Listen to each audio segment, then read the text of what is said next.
Bonjour à tous et bienvenue sur Monaco Info. Voici les titres qui seront développés dans cette édition.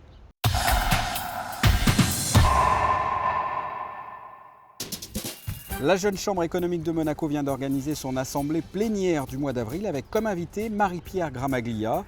La présentation dans ce journal d'un nouveau partenariat entre la banque Barclays et l'Université internationale de Monaco, un partenariat destiné à soutenir les jeunes. Et enfin, Kid Athletics, voici une opération qui s'est déroulée au Stade Louis II en marge de la deuxième journée internationale du sport au service du développement et de la paix. Mais avant de développer ces titres, sachez que le souverain est actuellement en visite d'État en République tchèque. Nous y reviendrons plus largement, une équipe de Monaco Info est sur place. Un déplacement du 8 au 10 avril qui porte notamment sur la coopération économique et culturelle entre les deux pays, sur leurs relations respectives avec l'Union européenne et sur des sujets liés à l'actualité. Retournons en principauté. Les membres du Monaco Press Club se sont mobilisés mercredi soir, place d'Armes. Une manifestation suite au massacre perpétré le 2 avril dernier contre une université au Kenya. 148 étudiants ont été assassinés.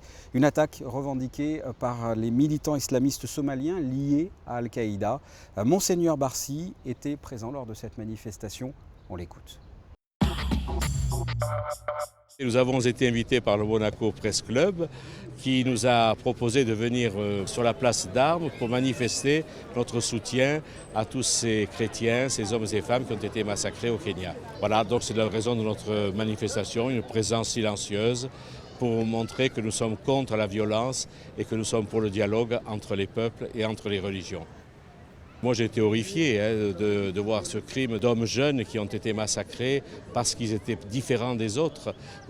Donc ça c'est terrible, je crois que vraiment on est dans la barbarie la plus affreuse de la société. Sachez que le gouvernement était représenté par Madame Moreno de la Direction de l'Éducation nationale, de la jeunesse et des sports et du directeur du centre de presse, François Chantré. La jeune chambre économique de Monaco vient d'organiser son assemblée plénière ce mercredi au Novotel avec comme invité le conseiller de gouvernement pour l'équipement, l'environnement et l'urbanisme, Marie-Pierre Gramaglia. Reportage. L'assemblée plénière de la jeune chambre économique, une occasion de se réunir une fois par mois, de présenter un état des lieux de toutes les actions menées et de voir ensemble les projets des différentes commissions de la JCE. Lors de cette assemblée du mois d'avril, Marie-Pierre Gramaglia a été mise à l'honneur. On est dans la thématique de l'année au niveau de la jeune chambre économique puisqu'on a souhaité mettre en avant des femmes d'exception, des femmes qui ont des parcours singuliers. Et à travers Madame Marie-Pierre Gramaglia, on va voir ce qu'est une femme d'État, une femme engagée pour son pays. On a eu le plaisir de rencontrer des gens dans le domaine du sport, de l'associatif, de l'entrepreneuriat, des chefs d'entreprise. Et Madame Gramaglia représente la femme d'État qui est engagée aux côtés de son pays.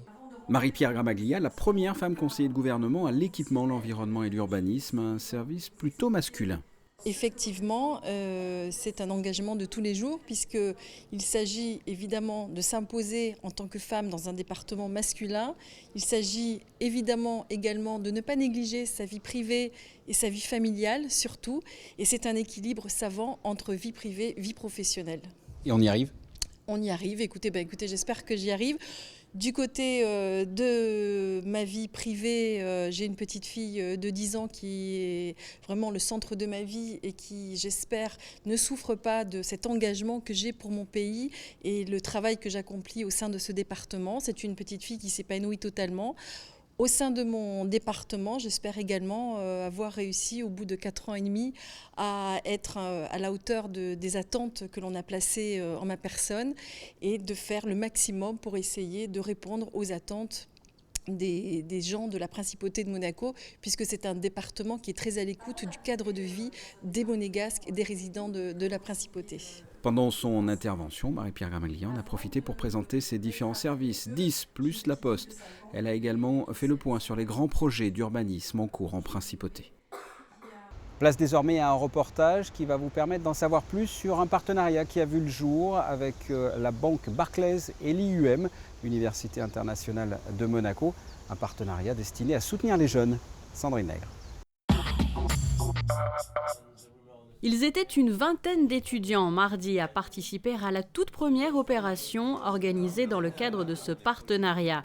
Les deux établissements, la Banque Barclays et l'Université internationale de Monaco, se sont en effet rapprochés afin d'organiser une journée découverte des marchés financiers destinée aux étudiants du master en finance. Nous souhaitons vraiment que Barclays participe davantage à ce genre d'événements en principauté. Nous voulons être plus proches de la communauté locale et notamment nous voulons nous investir pour les générations futures.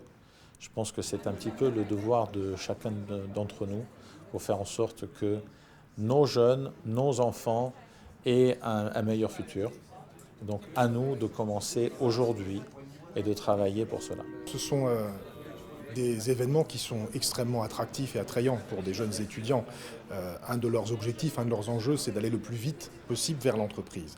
Pour nous, c'est très important, au-delà de leurs cours théoriques, etc., qu'ils puissent avoir des domaines de réalité et les rencontrer, c'est essentiel. Alors là, en l'occurrence, c'était une surprise, donc ils ne le savaient pas forcément, mais c'est vrai que depuis le début de l'année, ils travaillent dans leur master à préparer les choses théoriques et ils arrivent au moment où ils vont rejoindre les entreprises en stage pour la fin de leur master et donc c'était quelque chose qui tombait extrêmement bien, je dirais, dans le message d'aller vers l'entreprise à ce moment-là. Instructive et ludique, voici les adjectifs qui pourraient décrire cette journée ici, car si ces jeunes ont pu suivre différentes présentations de la part d'intervenants de haut niveau, ils ont pu également, dans l'après-midi, participer à un jeu d'investissement, un moyen pédagogique de les sensibiliser à la nécessité d'une approche structurée. Il y a un moment donné, on se prend véritablement au jeu. Les étudiants ont la volonté forcément d'apporter la plus grande performance. Maintenant, le jeu est bien fait, leur montre qu'il n'y a pas forcément de réponse toute faite. Il y a des événements, des accidents, des crises, et il faut s'adapter. Et donc, ce jeu-là leur permet d'aller, je pense, toucher du doigt l'une des réalités de l'investissement, qui est qu'il faut s'adapter aux conditions de marché qui évoluent constamment. Une journée qui s'est terminée par une remise de prix dans la salle des coffres de l'établissement bancaire, autour d'un cocktail.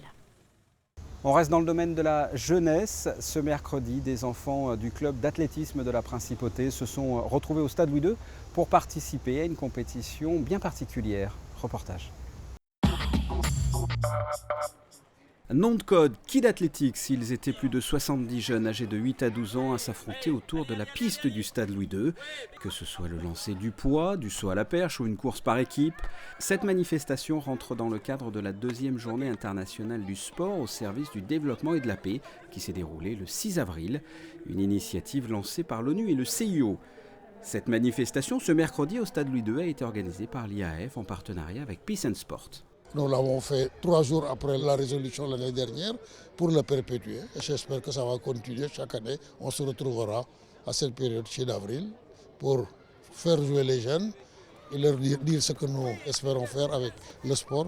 C'est amener les gens à compétir, à essayer de recueillir leurs limites, à être le meilleur possible, mais tout en gardant toutes les valeurs du sport, c'est-à-dire l'amitié, le fair play et surtout l'ambition de bâtir un monde meilleur.